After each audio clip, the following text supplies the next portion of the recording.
Morning. As we begin, we would like to acknowledge that this service is being held by a community that gathers on the stolen traditional lands of the Massachusetts, Nipmuc, Pawtucket, and Wampanoag people.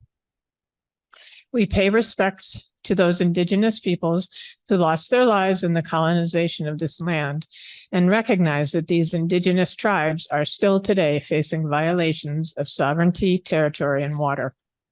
We also give thanks for the earth we walk upon, the waters, the life-giving plants, and all the earth's creatures, as well as the winds, sun, moon, and stars.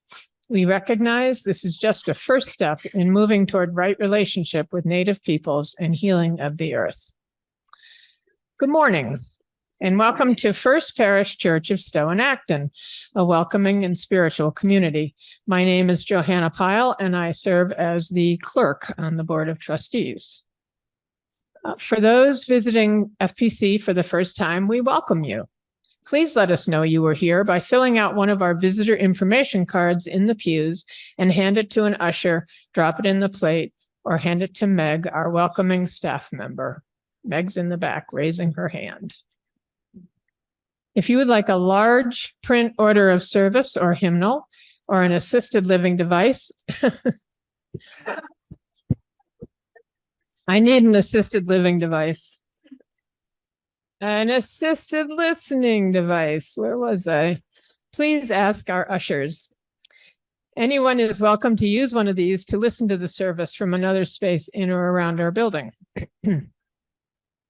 After the service, please join us for coffee and conversation in our fellowship hall, which is one level down at the other end of our building, or in a breakout room if you're joining us online.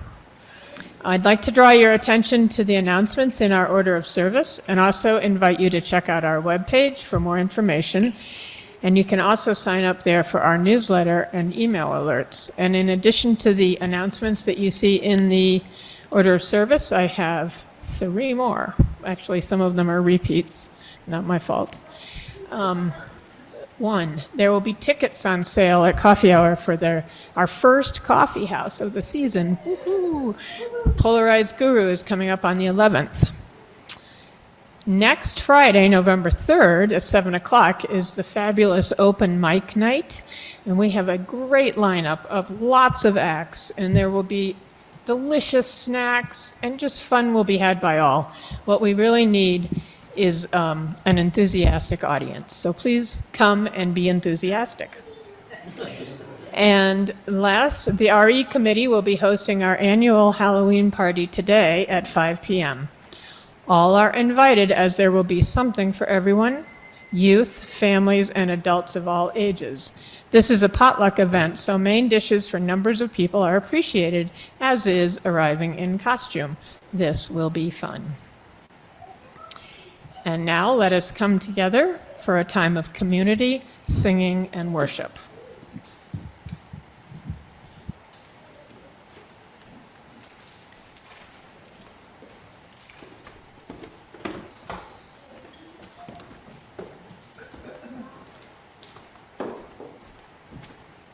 Good morning.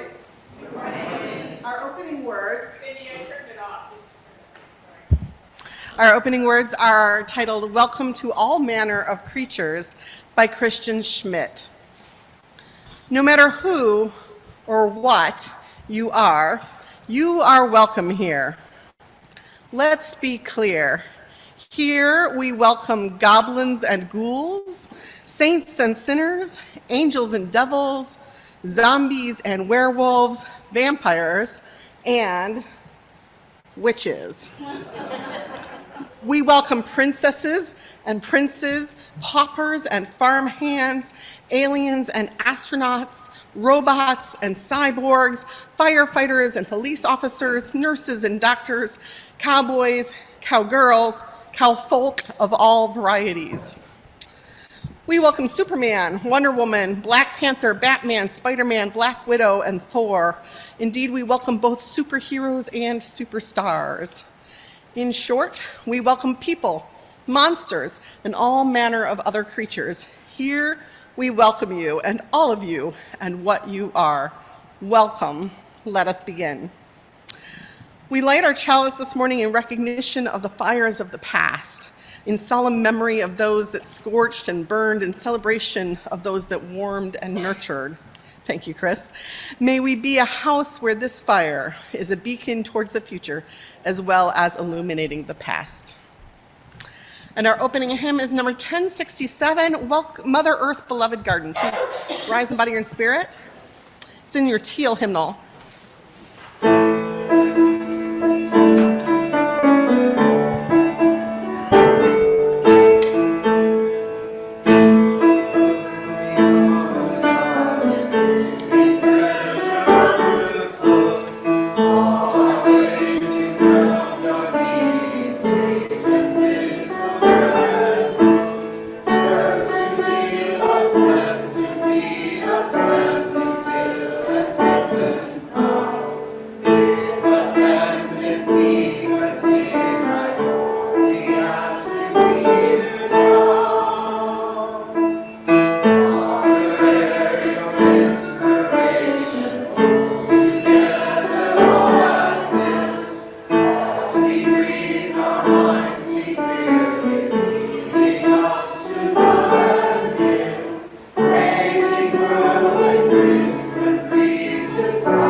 Please join in our covenant and affirmation printed in your orders of service. Love is the spirit of this church, and service its law. This is our great covenant, to dwell together in peace, to seek the truth in love, and to help one another.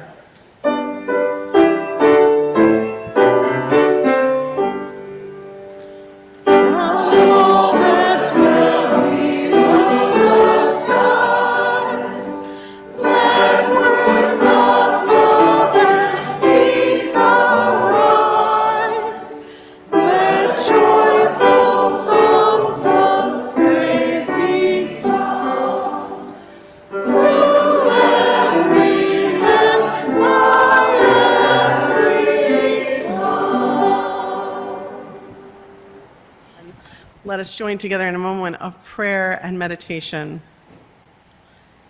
Spirit of life, God, Goddess, universe, ground of all being.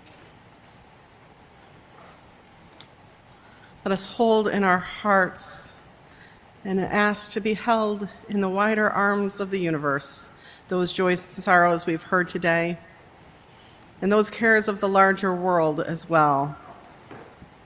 The families of Lewiston, Maine, who are struggling to recover from trauma and shock and death of loved ones. The people of Israel and the Palestinians who are struggling through times of struggle, of people captured and still not released, and people bombed and afraid for their lives. The people of Ukraine still at war after many, many months. We hold all these people and more of the world in our hearts, in our prayers, searching for bodies that are treated as sacred and holy, searching for health and healing, searching for a world of peace. Blessed be, and amen.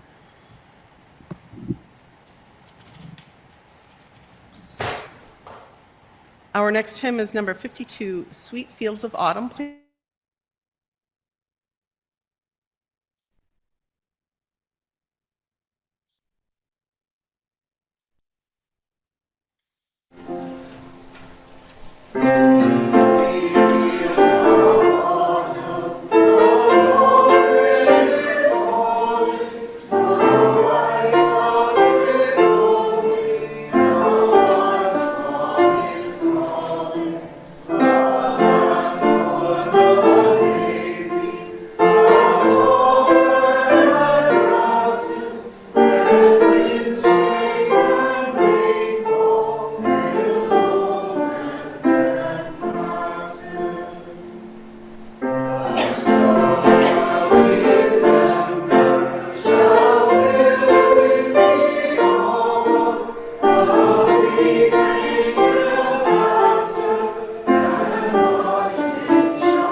Our reading today is from a book I read over and over and over again in my childhood, The Witch of Blackbird Pond by Elizabeth George Spear.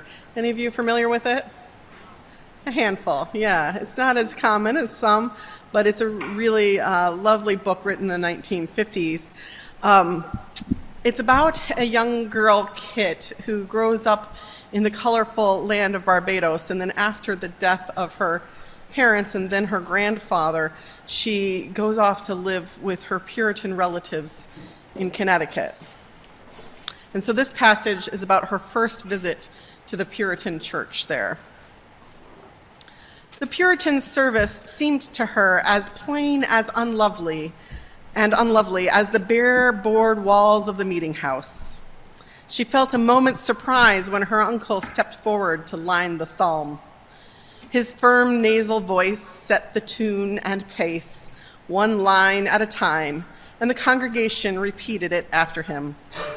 By the time the long psalm was over, Kit was glad to sit down, but presently she longed to stand again. The hard edge of the narrow pew bit into her thigh, in spite of every gingerly effort to shift her weight. Kit's gaze flicked over the other church folk. Not all of them shared her uncle's opinions of seemly garb. Some were as fashionably dressed as Kit herself, but the majority were soberly and poorly clad.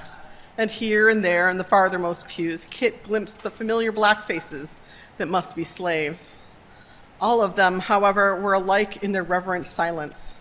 How could they sit there without twitching a muscle, even with the black flies buzzing under their bonnet brims? It was impossible that they could be listening to the sermon. She could not keep her mind on it for an instant. Thus ends the reading.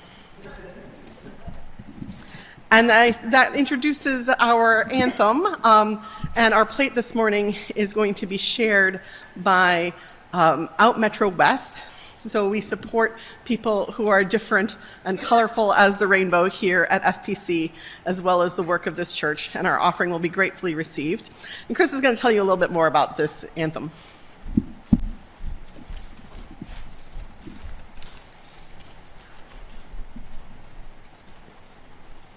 I invite the choir to come up while I'm telling you about the anthem.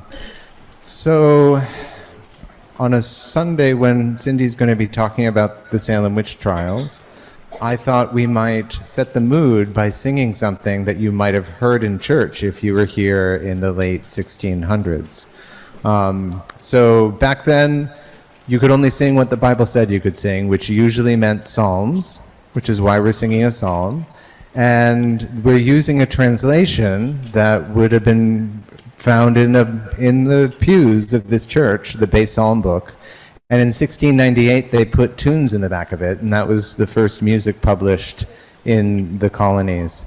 And so it might not be quite what you're used to hearing, but it might be familiar to someone who is here in the 1600s.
So this morning I'm talking about the Puritan minister Samuel Parris, who was part of the Salem witch trials. And so I bought myself a pilgrim hat, and it literally did not fit. So there you go, I thought. I am clearly more of a witch minister than a Puritan minister. But let me tell you about this Puritan minister, Samuel Parris. He was born in 1653 to a relatively wealthy family in New England. His father did some speculating and trading of lands and buying of lands in Barbados until he built up enough to have a pretty good-sized sugar plantation and moved there. Samuel, who was a second son, second sons of England were often destined for the ministry, and Samuel was sent off at some point to study at Harvard. which was at that point a place to train young men for the Puritan ministry. And only that. That was all Harvard did in the beginning. And the Paris family had become somewhat influenced by Puritanism by some acquaintances, family members in England. When his father died, Samuel left before graduation and went back to Barbados, where he inherited a substantial amount of land, even as a second son, along with all the things that went along with that land, the equipment to run it, and the slaves. But when sugar prices fell and a large hurricane, the largest hurricane in the century, hit the island, his plantation business was somewhat falling apart, and he sold what he could and took his one or two, accounts differ, remaining slaves, one being Tituba, and moved back to Boston, the second possibly being her husband, John Indian, although it's unclear if he was with them there or not till here. So they moved back to Boston, and in Boston he marries, he has 3 children, and his business ventures are not going well. He's borrowed some money, he can't repay it on time, he ends up in court, and so he decides to pursue the thing that he had started off to pursue before and go into the ministry. Now, it wasn't the most natural thing for Samuel Parris to become a minister, since he did not have that Harvard degree, and most Puritan ministers did. So he couldn't get a big or prominent position. But eventually he found a town in a frontier community that was willing to take him to their newly settled town with only a few residents and hire him. And so Samuel Parris set out here for Stowe and became the minister of this church. The settlers here couldn't really afford him. They couldn't yet really afford to settle a minister, and Samuel Parris was very financially inclined and was bargaining with them for what he should get. But they voted to only pay him 15 shillings for each Sunday he had preached, and so his stay was very brief, only a spring and a summer of 1685, and he headed back to Boston, looking for his next position, doing some business work for the next 3 years. It would be 3 years before he would find his next post in the newly formed church in Salem Village in 1688. Salem Village had been quarreling with Salem Town for some time. It was a little bit of a distance between the two. Salem Town is what we now know as Salem. Salem Village is what we now know as Danvers, Massachusetts. And Salem Village members had been quarreling with Salem Town, trying to get their independence as a town. And one of the signs of your independence is that you're allowed to establish a church. Towns and churches are established together in this theocratic Puritan country of ours. Parris came in as the first minister of that newly established church, but there's still quarrels between town members themselves and between town members and village members over whether they want this to be a thing. And so some people don't want to pay the minister of the town, they want to still belong to the village, and there's disagreement. Parris does a lot of negotiating the terms, and finally they vote to give him £60 a year, 2/3 of which would be in provisions at the going market rates, and plus a couple other things he was asking for, namely additional firewood in addition to the salary and provisions, and most contentiously, he wanted ownership of the parsonage. Now, I don't know if that was common for ministers in that day, but it's certainly not common for ministers now that they own the parsonage. If you live in the parsonage, that's part of your salary, and you get paid less because you're getting housing, and the house is owned by the church.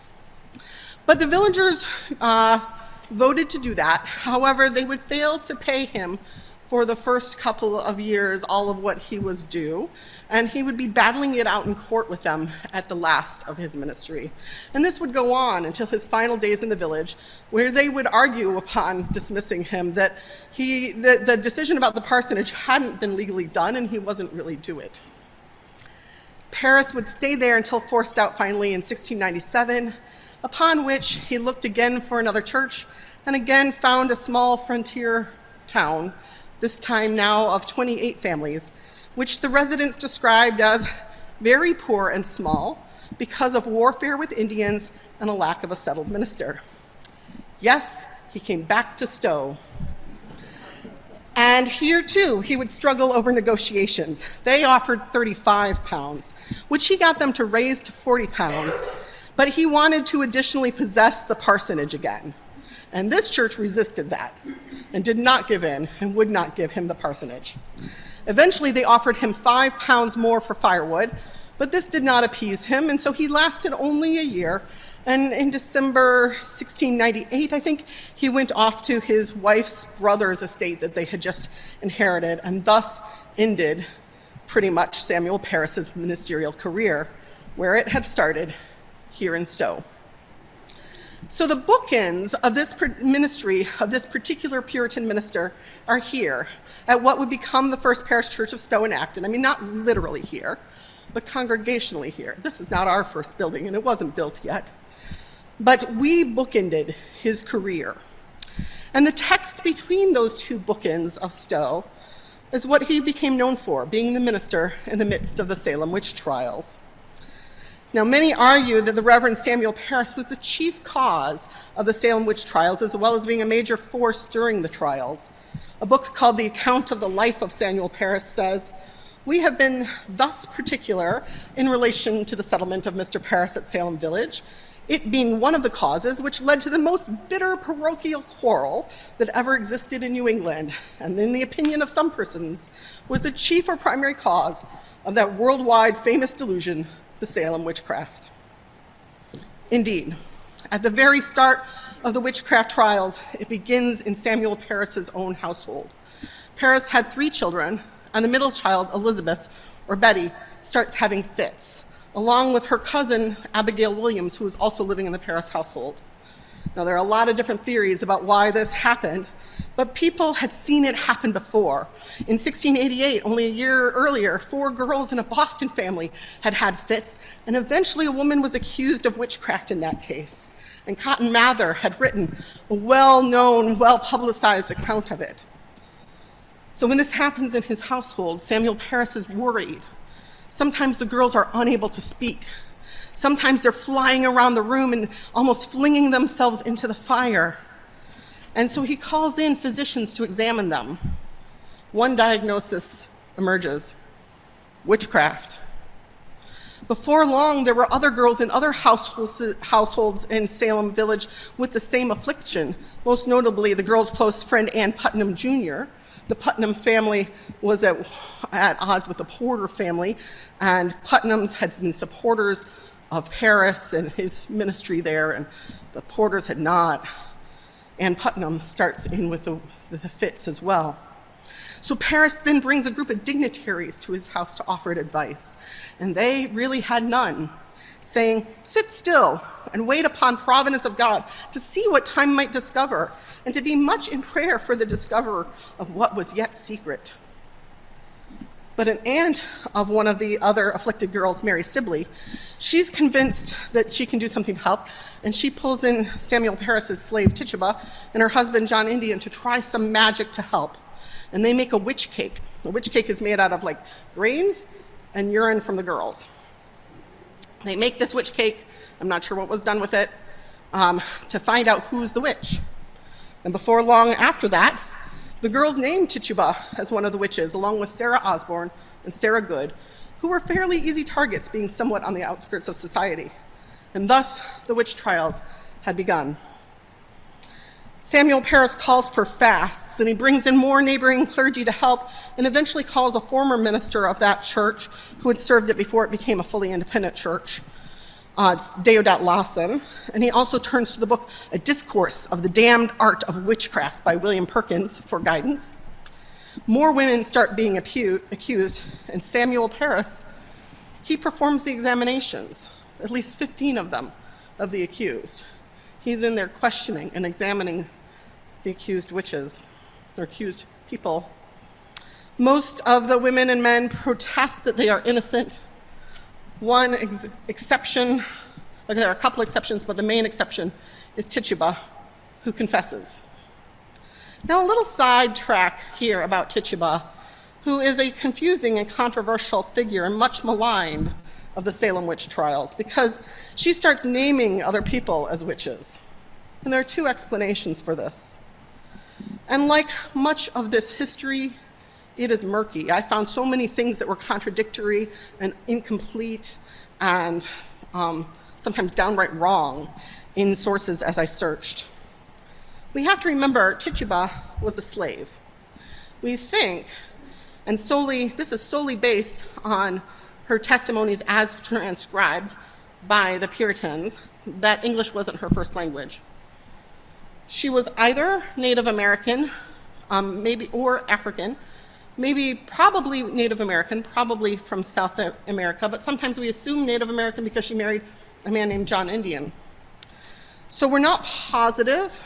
History has lost those facts. History also for a long time lost the fact that she seems to have had a daughter. Only more recently discovered this, and the Wikipedia article on her still doesn't mention it. But we know in Samuel Parris's will, it names a slave Violet to go to his son, to be inherited by his son. So we think that Violet was probably the daughter of Tituba. So why does this woman confess? Several sources say, without citation, that Samuel Parris beat her into confessing. I can't find sources that attest to that are reliable, but I tend to believe it. At first, she protests that she's innocent, and then she confesses to having been taught some spells, but not really being a witch, to having made that witch cake, and then she full out confesses and has stories of meeting with the devil and seeing other witches. Beatings and the condition of jail can account for this. But perhaps she was just smart enough, too, to see that if you deny you're a witch when others are pointing the finger at you, you are found guilty and sentenced to death. But if you say you're guilty and then name others, they have a reason to keep you alive. And you can show you're repentant and be pardoned. And I have to say that if I were accused of being a witch in those days, I'd probably take a lesson from Tituba on how to survive, which she does. She's been poorly painted in history, and particularly by Arthur Miller in The Crucible. But she was an enslaved woman, beaten, held in captivity after being held in bondage. And whatever she did, I think we have to remember she was doing it to the people who had kept her figuratively and literally in chains. So back to Samuel Parris. He makes two key decisions, argues Larry Gregg, author of a biography of Samuel Parris that I have leaned heavily on here. And he preaches on both of these two things, which negatively inflame the witchcraft trials and make them go widespread and amok. First, there's debate among the clergy that he gathers about whether or not to admit spectral evidence in court. Now, spectral evidence is the things you see in visions or dreams that you say, this person is a witch because I saw it in a dream, or I saw an apparition. Parris argues in his sermon that fall for allowing spectral evidence, saying the devil would represent the best saints as devils if he could, but it is not easy to imagine that his power is of such an extent to the hazard of the church. So allowing spectral evidence makes it easy to accuse people of witchcraft and makes it easy for them to be condemned. Second, when a member of the church is finally accused, Rebecca Nurse, and people start to maybe question, well, if really, is this true? Could God-fearing church members really be witches? If they're good God-fearing church members, if they're one of the elect? Maybe these accusations aren't accurate. Parris preaches on how there are witches among us here in church. And on that note, I have to say he's right. There is totally possible for there to be witches among us even to this day, right? But lightness aside, Deodat Lawson was a little less certain on this point, but not Parris, who points out that just as one of the apostles was a traitor, there could be witches in church saying, have not I chosen you 12, and one of you is a devil? And with that, the witchcraft trials are inflamed, and Samuel Parris stays in the middle of it all. Larry Gregg writes, no idle observer of the lengthy legal proceedings, Samuel Parris recorded at least 15 of the examinations. Moreover, he offered testimony against 10 of the accused. It is also likely that Parris spent some time visiting and questioning some of the jailed accused. And so the witchcraft trials go. Parris at the center, and they continue until Governor Phipps returns from his military campaign in Maine, trying to squelch Native Americans there, and asks for the clergyman, Increase Mather, relative of Cotton Mather, to help for ending these controversial trials that are not looking good to people in Boston. Increase Mather argues against the use of spectral evidence. And then that becomes law of the land. And then, suddenly, without proof from visitations and visions from the supernatural, there's no proof that anyone is a witch, and the trials dissipate and stop. People who haven't been yet executed go free. And eventually, there are even some apologies, most notably from then Ann Putnam Jr., who apologizes for her role. Hundreds of years later, the state of Massachusetts will formally apologize for the witchcraft trials as well. So, were these accused women and men witches and warlocks?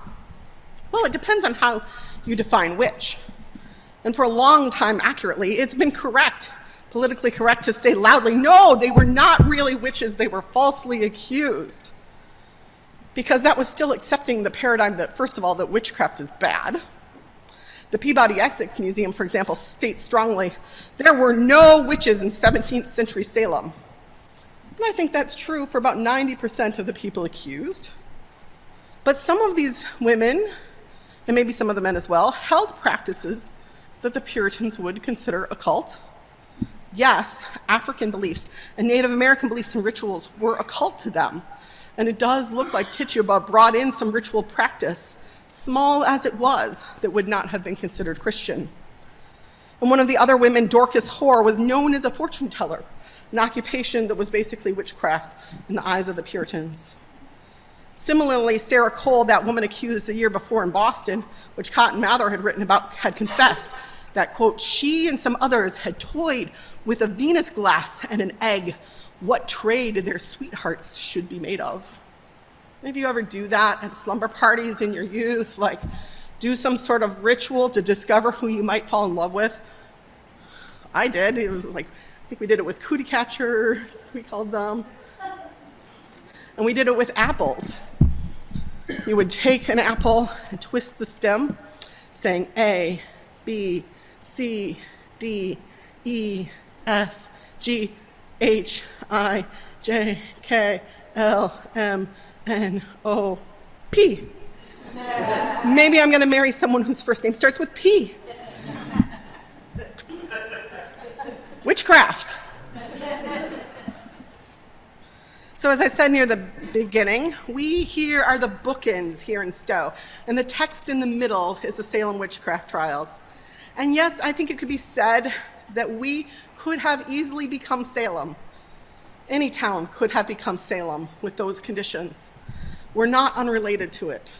While we can point to the connection of Samuel Parris, most of our New England churches, and particularly the standing order churches that were created along with the towns like Stowe and Salem, they were Puritan congregational churches that became congregational churches. And then when the Unitarian Schism happened, some stayed with congregational and then joined the UCC, some became Unitarian. That church in Salem Village, which is now Danvers, became congregational and is still congregational today, part of the UCC. This church here became Unitarian. And so for us, as one of the inheritors of that Puritan tradition, I think we just need to wrestle with our history as connected, as we do as connected to the history of colonization when we do our land acknowledgement. It's important to name and recognize the connection with the Puritan tradition that killed those accused of witchcraft. Recognize that not all of our church history is beautiful and shining and justice-focused, as some of it truly is. But this is not to say we should feel guilt, but to celebrate how far we have come, to proclaim the wrongs of the past, maybe even formally recognize them as the state of the Commonwealth of Massachusetts has for their part in it, to lift up the beliefs and practices we hold now, and to celebrate witches. There's so much more we could say about the witchcraft trials, just as Arthur Miller used the witches to point out the evils of McCarthyism in his day, or we could look back at the satanic panic of the 1980s, or we could point to the ways witch trials are still happening to us today. Do we see this in the doxing of students who are standing up for Palestinian rights? Do we see it, witch hunts, in the moral panic as the religious right tries to get its citizens to testify against each other in states banning abortion or banning transgender rights? So the answer isn't to say, In my opinion, there were no witches, there are no witches.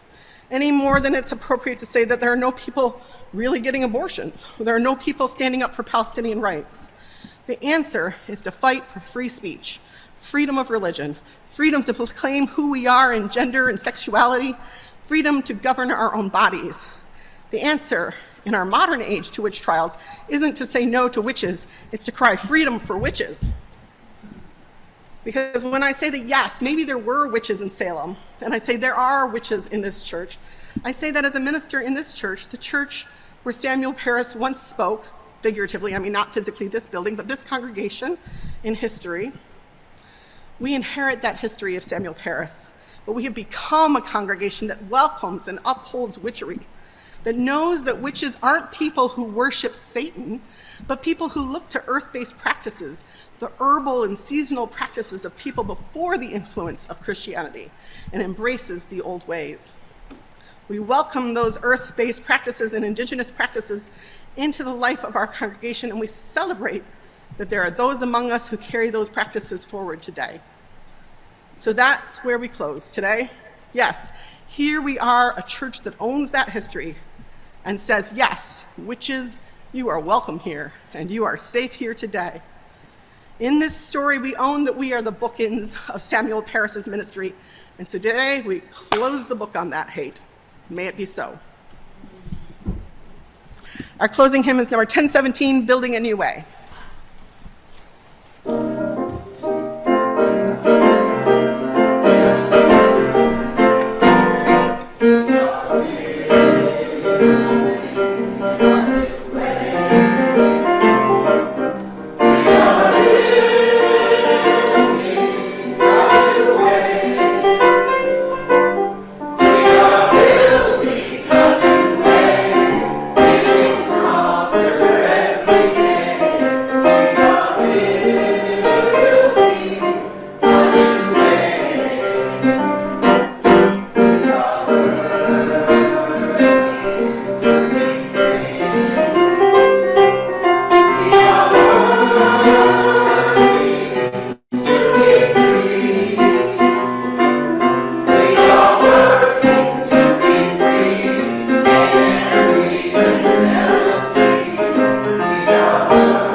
It's only appropriate to give the last word to the witches. So our closing words are words from a chant by Starhawk, Rosemay Dance, and Raven Moonshadow.